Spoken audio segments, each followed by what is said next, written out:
अब next topic है आपका क्लास सिक्स्थ का सिक्स्थ चैप्टर है, उसका नेक्स्ट टॉपिक है आपका करेक्टरिस्टिक्स ऑफ ऑर्गेनिजम्स। ठीक है, तो इसके बारे में आप डिस्कस करते हैं। We went on a journey through different habitats and discuss many plants and animals. आपने काफ़ी सारे जो हैबिटेट है उनको आपने अभी तक देखा है, और उसमें काफ़ी सारे जो प्लांट्स और एनिमल्स हैं उनको भी आपने अभी तक डिस्कस किया है।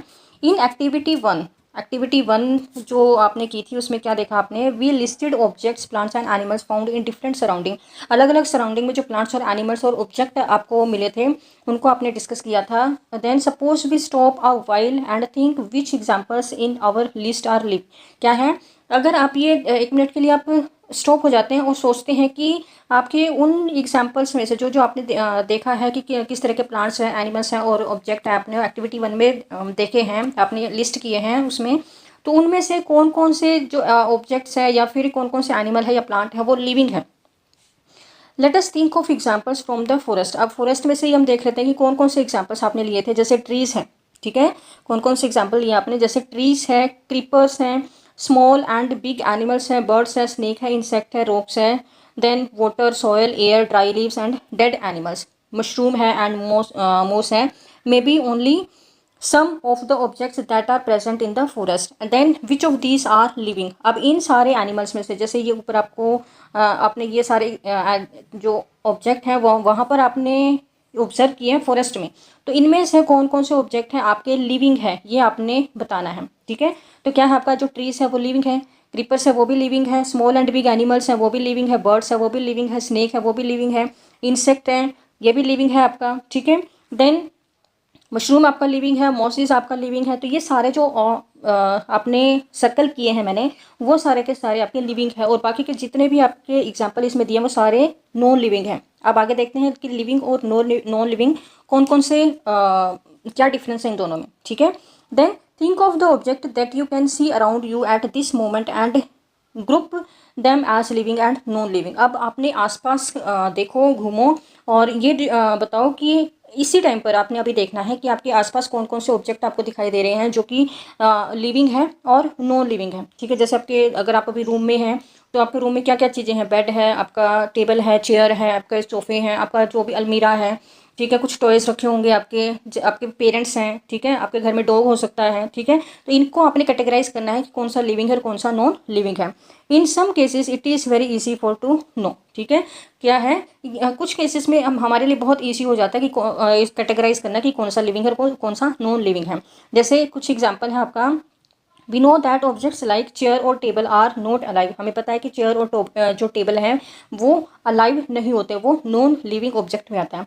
अब पहली क्या सोच रहे हैं कि पहली was reading this rhyme from complete nonsense written by Edward Lear. क्या है, एडवर्ड लियर ने एक पोएम लिखी थी, तो पहले इसके बारे में सोचिए कि इसमें जो टेबल और चेयर है वो आपस में बात कर रहे हैं। ठीक है, तो ये आपके लिए वेस्ट है, बस ये कि एग्जांपल इन्होंने दिया है कि इसमें जो चेयर और टेबल है उसको लिविंग दिखाया है। ठीक है, और कुछ नहीं है इसमें।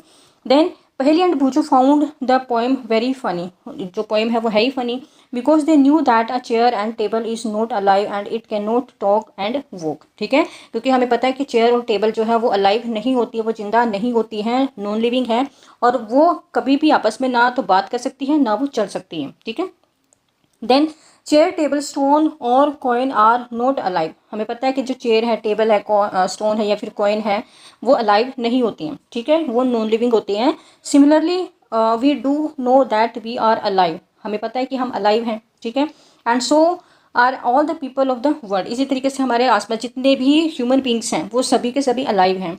We also see animals around us. हमें हमारे आसपास डिफरेंट एनिमल्स भी दिखाई देते हैं, डॉग है आपका, कैट है, ठीक है, मंकीज है, स्क्वेरल्स है, इंसेक्ट है, ये सारे के सारे भी लिविंग ऑर्गेनिजम्स में आते हैं। ठीक है, then how do we know that the something is living. हमें कैसे पता चलता है कि कुछ जो है वो लिविंग है, कोई आपके आसपास है, जैसे हम हैं, हम खुद जो ह्यूमन बींग्स हैं हम लिविंग हैं, हमें कैसे पता चलता है।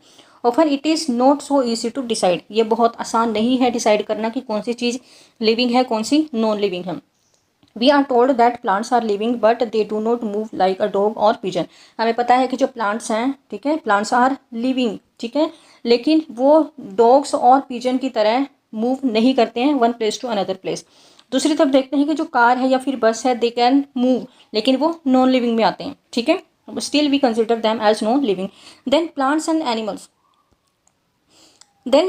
animals, appear to grow in size. हमें पता है कि जो प्लांट्स और एनिमल्स हैं वो साइज़ में ग्रो करते हैं टाइम के साथ साथ। जैसे अभी आप जो बिल्कुल छोटे हैं, 6th स्टैंडर्ड में हैं, जब 9th स्टैंडर्ड में होंगे तो आपका जो हाइट है वो बढ़ जाएगी, ठीक है, आपका वेट बढ़ जाएगा, ठीक है। आपके अगर घर में कोई छोटा बच्चा है तो वो भी ग्रो होगा। आपके पेरेंट्स को देखो, आप कभी वो छोटे रहे होंगे तो अभी वो इतने बड़े हो चुके हैं। आपके ग्रैंड पेरेंट्स को देखो कि वो कभी आपके पेरेंट्स रहे होंगे, कभी वो छोटे बच्चे भी रहे होंगे, तो वो ग्रो होने के बाद इतने बड़े हो चुके हैं, ठीक है। क्योंकि जो लिविंग ऑर्गेनिजम्स हैं, प्लांट्स और एनिमल्स हैं, वो साइज में टाइम के साथ साथ ग्रो करते हैं। But then at the time clouds in the sky also seem to grow in size. क्या है, लेकिन इसी के साथ अगर हम देखें कि जो स्काई में, आसमान में जो क्लाउड्स हैं वो भी हमें ग्रो करते हुए दिखाई देते हैं, साइज उनका बढ़ता हुआ दिखाई देता है। तो क्या मतलब हुआ इसका, क्या जो क्लाउड्स है वो लिविंग है? नहीं, ये लिविंग नहीं है। क्यों? How does one distinguish between living and non living? तो हम कैसे डिसाइड करेंगे, हम कैसे डिफ्रेंशिएट करेंगे कि ये ऑर्गेनिज्म आपका लिविंग है और ये नॉन लिविंग है? Then do living things have some common characteristics? क्या है कि जो लिविंग थिंग्स हैं उनके कुछ कॉमन करेक्टरिस्टिक्स होते हैं that make them very different from the non living, जो कि उनको नॉन लिविंग से बिल्कुल अलग बना देता है, अलग रखता है। You have a wonderful example of living beings. क्या है? यू आर, खुद, आप खुद एक लिविंग ऑर्गेनिज्म का बहुत अच्छा एग्जाम्पल है। You are a wonderful example of living being. Living being का आप खुद एक बहुत अच्छा एग्जाम्पल है। What characteristics do you have which make you different from the non living thing? तो आपके अंदर ऐसे क्या क्या करेक्टरिस्टिक हैं जो आपको नॉन लिविंग थिंग से अलग करते हैं? List a few of these characteristic in your notebook. इनमें से कुछ जो करेक्टरिस्टिक्स हैं वो अपनी नोटबुक में आपने नोट करने हैं। Look at your list and mark those characteristics that you have listed which may also be found in animals and plants.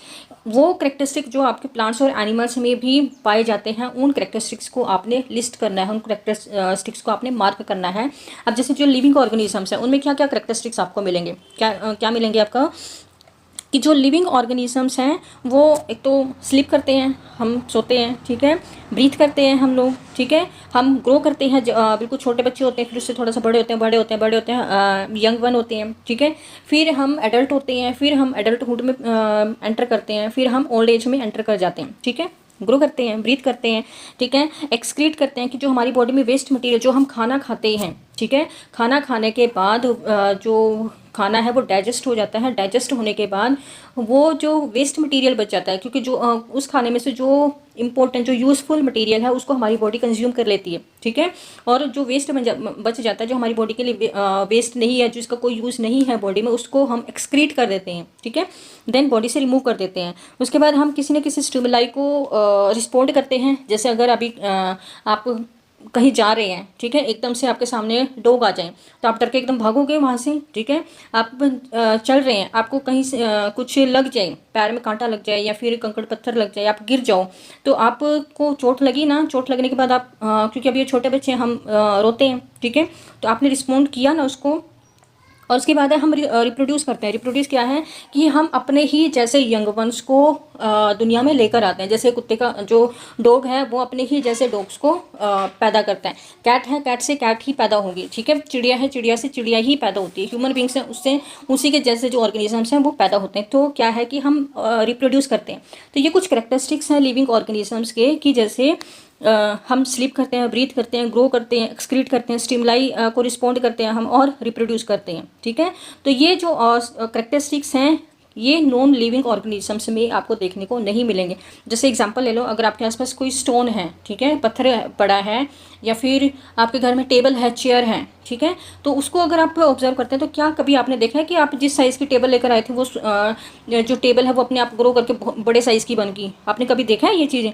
आप घर में चेयर लेकर आए हैं, ठीक है, आपका बेड है, आपके घर में अलमीरा है, ठीक है, और गेट है आपके घर में, ठीक है, डोर है, इन चीज़ों को आप ऑब्जर्व करो, ये सारी की सारी नॉन लिविंग है। तो कभी आपने कभी देखा है कि जो चेयर है उसको आपने सांस लेते हुए देखा है? नहीं देखा होगा, क्योंकि वो नॉन लिविंग है। ब्रीथ करते हुए देखा है, या फिर उसको एक्सक्रीट करते हुए देखा कि उसने कुछ खाना खाया, उसको जो उसको उसके लिए यूज़फुल था उसको उसने डाइजेस्ट कर लिया, जिसके लिए यूज़फुल नहीं था उसको उसने बॉडी से रिमूव कर दिया।